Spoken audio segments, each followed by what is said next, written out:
Okay, hey everybody, this is Brian, Run Reviewer, and I am today going to give you a post-run review of the Adidas Evo SL and a brand new pair which I've just received, and show you the difference between these shoes from new to being worn.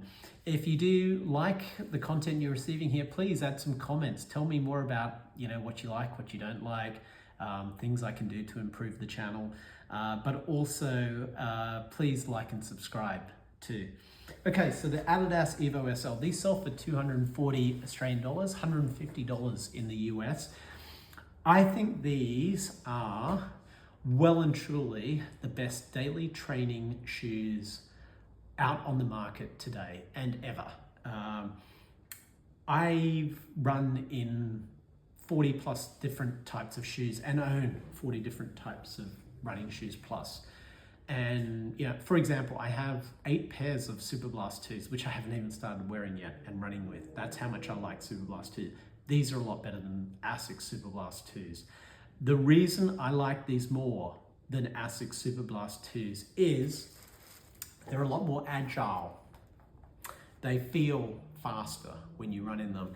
This foam, the Lightstrike Pro Foam, is like no foam I've tried before.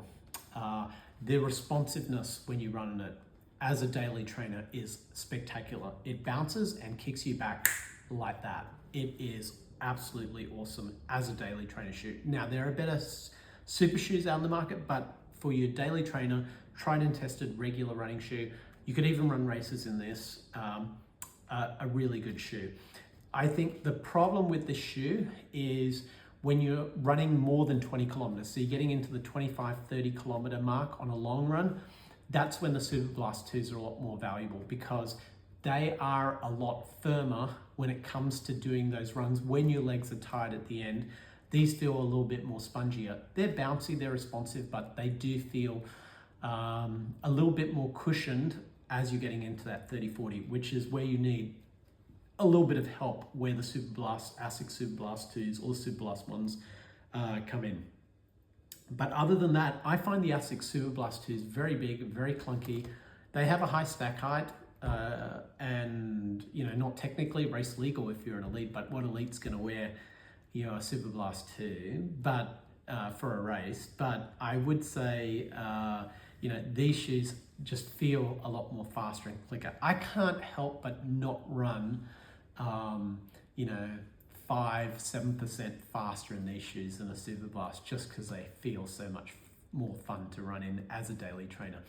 The foam is super protective as well, and they're softer to run in than the Superblast 2. So that's what I'd recommend. They also feel slightly lighter as well than the Superblast. Even though the Superblast is a big chunky shoe, it is pretty light. When you look at it, it's like, oh, the shoe only weighs that much.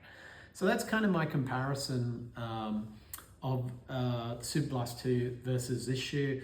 Price point wise, these are a hell of a lot cheaper. A Superblast 2 in Australia is $320. These shoes are $240 if you can get them. I'm not sure the price in America, but I think the Superblast 2s in the US are $200 US. I might be wrong, maybe $220. Whereas these are $150 US. So again, a lot cheaper. The challenge with these shoes is just finding them. Like, you can't find these in Australia. I managed to get these on Pace Athletic. I bought a couple pairs, super lucky to get them. But yeah, they're just hard to get. They do come in different colorways as well. They come in a all black with white stripe colorway. They come in a fluoro yellow colorway, which is pretty ugly. I tried them in Turkey, but some people like that stuff. They also come in a navy blue with white lower. I'd love those. I believe they're coming out on the 23rd of March or something, supposedly. I have seen them in other markets. Those are nice because the issue I have is, look how dirty. I've scrubbed up and cleaned up these shoes. These shoes get dirty pretty quickly if you get in anything dirty and so on. So that's the only frustration I have with these shoes, is just having to clean them up a bit. But they are beautiful shoes to run in, which is what I really care about, as a daily trainer. The thing I noticed here is so I've done about, I would say about 500 kilometers in these shoes. Everybody talks about the Continental rubber. The Continental rubber is held up. I'm surprised, it's done really well. So, comparing, pretty good.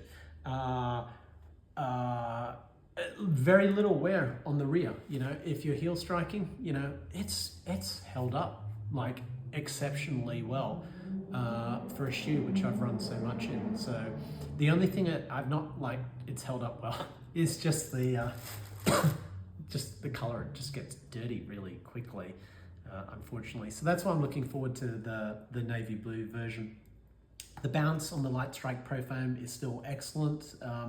It's just a great all-round, fun, long-lasting, good quality, good value shoe on the market today. Cannot go wrong. I have had friends try it though, and they've said, no, I like my Superblast 2 more. So, it works very well for front and midfoot strikers, this shoe. If you're more of a lazy heel striker, or that's just your style, or me, I get lazy and I start heel striking, that's when the Superblast 2s come in handy. Long distance Superblast 2s, long distance this one, fine, but Superblast 2s are better for super long distance running. A little bit more grip also on the Superblast 2s. In terms of the toe box, the Asics versus these, I hate Adidas toe boxes. I find they're too low, and I just, I start losing skin and flesh on them. These ones, surprisingly comfortable. It's almost like a casual fit. I wear US 11s. I've had to go up to US 11 and a halves in, Adidas Pro 3s, and even 11s are just like, they mess up my feet. And the Takumi Sen's another disaster. But they're nice and quick, good for like a 5-10K, but I'm not gonna run more than that because it's gonna like start messing up my feet. But I like the rides in some of those. With these ones, it's just super comfortable, like way, way, way more comfortable than the Asics shoes. I lost toenails in the Asics shoes because I hadn't like properly locked down the laces on them. So these shoes are super comfortable, which is an anomaly for all of Adidas's range, with the exception of the Prime X2 and this. The rest of the Adidas range, I don't really like a whole lot. To be honest, including the Pro Evo, which I have.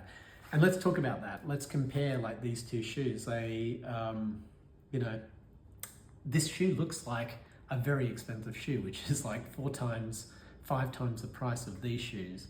So that's another cool thing. If you're racing in this and training in these, the feel that I guess Adidas have made is like, these are your trainers, these are your racers.